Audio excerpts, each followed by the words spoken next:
So now we turn to the second half of the book of Daniel, and things begin to change a little bit because as the critique, the divine critique that God offers, is not just to the city of Babylon, because the city of Babylon has collapsed. It's no longer the epicenter of the Babylonian Empire, but has been folded into the Persian Empire. And so we're going to get a series of visions, 4 visions, that take up most of the second half of the book, which concern these larger Gentile nations and not just the city of Babylon.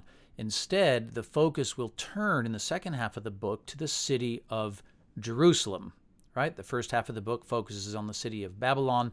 The second half of the book, the city of Jerusalem, similar to the end of the book of the Revelation. So what is going to be critiqued is going to have to be, in the Gentile culture, will be juxtaposed more in a more heightened way with the city of Jerusalem.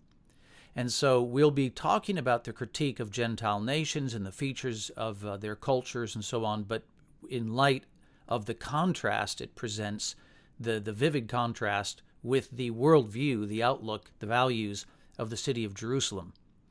Now, in chapter 6, we are still focused on just a more of a narrative and not a set of visions, but what is it exactly then that's being critiqued? And what changes here in chapter 6 is that for Jerusalem, or for Jews rather, something happens for the first time in the book that has not happened previously. And that is that despite all of the trouble that Nebuchadnezzar and Belshazzar brought to the Jews within Babylon, at no point does it ever convey the idea that the Babylonians were banning, outright prohibiting the worship of Yahweh. They required at times that you worship their gods. There was intense anti-Semitism and so on, as we saw in previous stories. But an outright ban on the worship of Yahweh never happened in the first half of the book. But now as we turn to the second half of the book, in the very first story, we get a ban on the worship of Yahweh. This is, of course, a worse evil than anything that the Babylonians did in the first half of the book. And this idea of banning, prohibiting, silencing, oppressing, persecuting, marginalizing the worship of Yahweh will become a major theme in the second half of the book. There'll be in the visions, as you carry on through chapters 7, 8, 9, 10, and so on, we'll see this pattern repeat, that Gentile kings are seeking to ban the worship of Yahweh, not just promote their own religion, but ban the worship of the Jews. So this all factors in to the critique here in chapter 6. Now, how was it that the Persians ended up banning the worship of Yahweh? And in order to do that, we just have to look at one of the most prominent themes in chapter 6. If we look at the things that are said, particularly by the Persians, we know that this is the famous Daniel in the den of lions story, and how Darius will issue a decree, an injunction that forces him in, and that injunction is provoked by Daniel's jealous colleagues and so on. But what we want to do is just look at this phrase right here. They say, "Now, O king," verse 8, "establish the injunction and sign the document that it cannot be changed according to the law of the Medes and Persians, which cannot be revoked," meaning it cannot be changed. So there's this emphasis on the fact that he passes the law, and then the law cannot be revoked. It cannot be changed. And so look at verse 12. Once Daniel has prayed and he's been caught, shockingly, by his jealous colleagues, it says they go to the king, the king responds to them, and he says, "The thing stands fast according to the law of the Medes and Persians, which cannot be revoked." And then they announce to him, "Oh, by the way, Daniel defied this law." All right? The law of the kings, of the Medes and Persians, that cannot be change. Notice this. Know, O king, verse 15, that it is a law of the Medes and Persians that no injunction or ordinance that the king establishes can be changed. All right? So, and of course, Darius is sort of bummed at that point that the law cannot be changed. So what is all that emphasis in the idea that the law cannot be changed? Well, this is what's called the rule of law. Now, we are quite familiar, aren't we, with the idea of the rule of law. We ourselves are quite proud of the fact that we live in a society where there is the rule of law. In fact, we wouldn't really think of a society as being civilized, truly civilized in the modern sense, if it wasn't governed by the rule of law. But where did this idea of the rule of law come from? Well, it wasn't from the Babylonians. Nebuchadnezzar, Belshazzar, when they spoke a decree out of their mouth, that was the law. And if they issued a decree in the morning, at breakfast, and then at lunch decided to say the opposite of that, that now there was a new law, the opposite of what they had said at breakfast, well, that was now the new law. So every time they spoke, that's the law. Well, at least that's sort of the way it worked, right? We saw that in Daniel 2, where Nebuchadnezzar issued a decree that all the magi would be killed, executed, if they didn't reproduce his dream from the night before. So this is what's called an absolute monarchy. Whatever the word of the king is at any moment, that's the law. And he can issue it and then revoke it anytime he wants to. Absolute monarchy.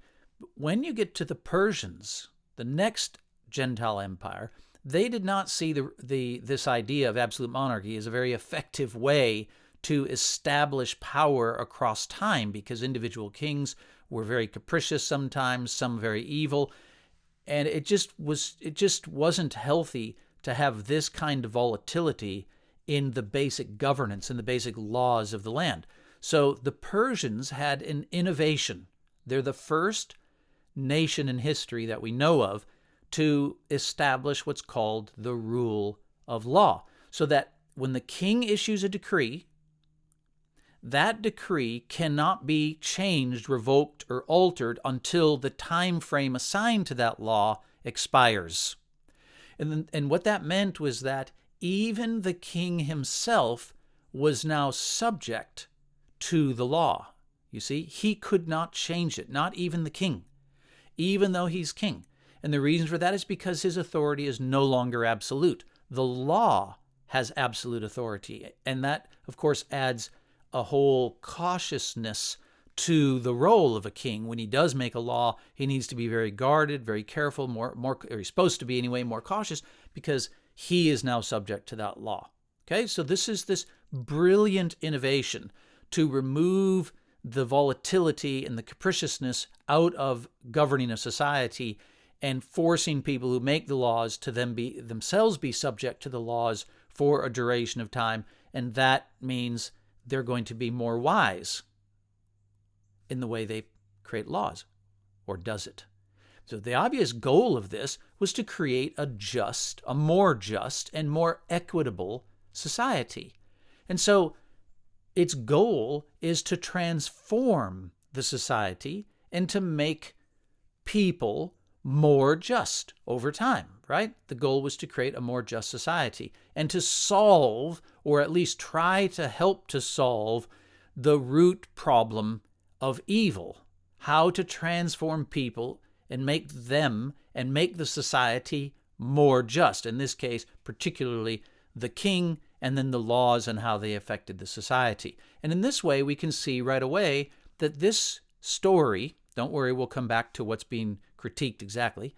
I hope you sort of already have a sense for it. But this comes back to how the book of Daniel is structured in two halves. And we saw already that we had the first story here. Notice it's all in green. That parallels with the first story in the second half of the book, which is our story now. And then we'll see there's a pair of stories here, and they're going to relate to a pair of stories there, and there's a pair of stories in chapters 4 and 5, and they'll relate to the pair of stories in chapters 9 and 10 to 11. And of course, this just a reminder, this structure is taken from David Gooding. And I think it bears out that it's actually true to what Daniel wrote. It's not just Gooding's own ideas. So let's look at what was in the story in chapter 1 here. It was about education and Daniel and his friends in school. And what's the goal of education? The goal of education is to transform young people into adults, to make them into fully responsible citizens, to make them better people, right? That's what the goal of it is. You want them just to grow up without any guidance whatsoever and then just sort of take over the world with an unreformed, underdeveloped character, right? That's the point of the education. It's an attempt to try and transform people. In the case of Babylon, they tried to transform Daniel and his friends to remake them, their core identity, into the identity of Babylonians. It was a full-on indoctrination transformation program. And sure enough, here, when we get to chapter 6, we have another story about moral transformation, how to make a society, a whole society, more just by how? Well, not by school. There's no comments, no discussion of school or education here, but rather through law, through a principle of government, a principle of law called the rule of law.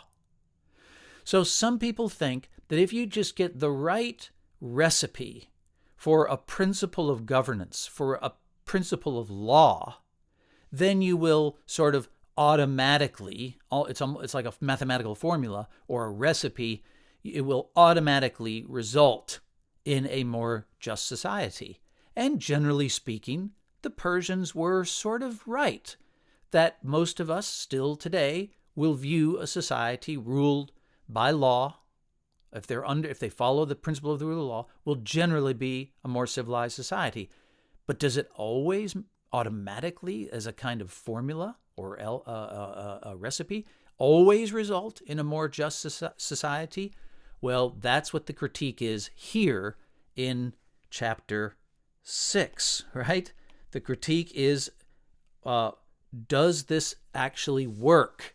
And what we're going to find out, of course, is that no one principle of government, not even something as basic as the rule of law, sort of automatically transforms people to become more holy, more righteous, more just. Because what happens as a result of the rule of law in this particular chapter? Well, it turns out that Daniel's colleagues were so evil that they used the rule of law, the very principle of the rule of law. They turned it into a lance, into a weapon, and they used it to impale their enemy, Daniel. They're actually using the rule of law to accomplish a greater evil, which involved both the banning of the worship of Yahweh together with the execution of their political enemy, Daniel. So that's the critique. The critique is of the idea that a particular principle of government or a principle of law, however advanced, can it really bring about as a kind of recipe a fully just, or at least a lot more just society? Does it in the end solve the problem of evil? So your question for next time is going to be, how exactly did Daniel's colleagues use the rule of law to accomplish this greater evil, right? What exactly was their mechanism for using the rule of law to accomplish such great evil? All right, so best wishes, and we'll see you next time.